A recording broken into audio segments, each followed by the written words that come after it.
अशोक के होली में बवाल हो गई, अशोक के होली में बवाल हो गई, इज्जत में एक बीता खाल हो गई। अशोक के होली में बवाल हो गई, इज्जत में एक बीता खाल हो गई। अशोक के होली में बवाल हो गई, इज्जत में एक बीता खाल हो गई। अशोक के होली में बवाल हो गई, अशोक के होली में बवाल हो गई, इज्जत में एक बीता खाल हो गई। अशोक के होली में बवाल हो गई, इज्जत में एक बीता खाल हो गई। अशोक के होली में बवाल हो गई, इज्जत में एक बीता खाल हो गई।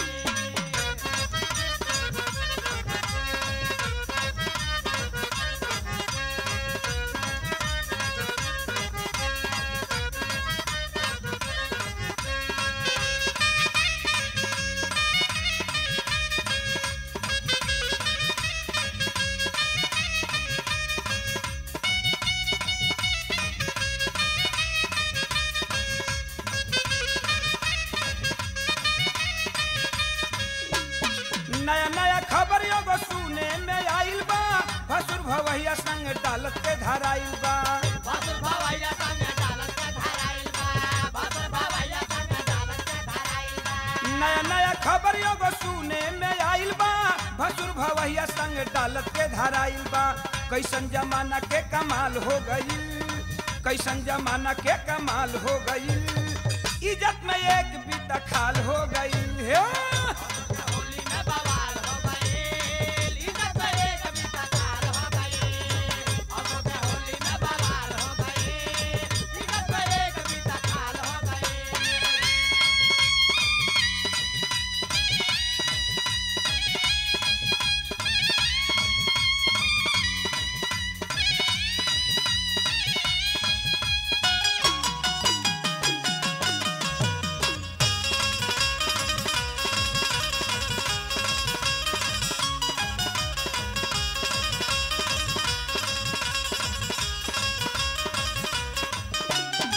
देवर से दूर रहे चूसे ले रस के, समाचार जन पूछ 2010 के। हे समाचार पूछो 2010 के, समाचार पूछो 2010 के। देवर से दूर रहे चूसे ले रस के, समाचार जन पूछ 2010 के। ढोलक पर ठोके खातिर ताल हो गई, ढोलक पर ठोके खातिर ताल हो गई, इज्जत में एक बीता खाल हो गई। अशोक के होली में बवाल हो गई, इज्जत में एक बीता खाल हो गई।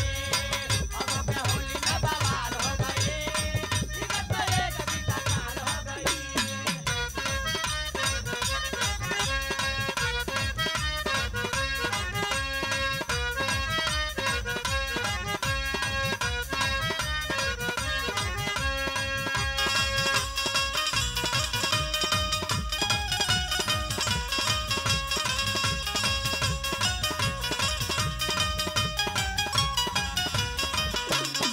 घर से न निकले मंगरुआ लजाइल बा, जहिया से बोरा पर सुतले धराइल बा। चैया से बोरा पर सुतले धराइल बा, चैया से बोरा पर सुतले धराइल बा। घर से न निकले मंगरुआ लजाइल बा, जहिया से बोरा पर सुतले धराइल बा।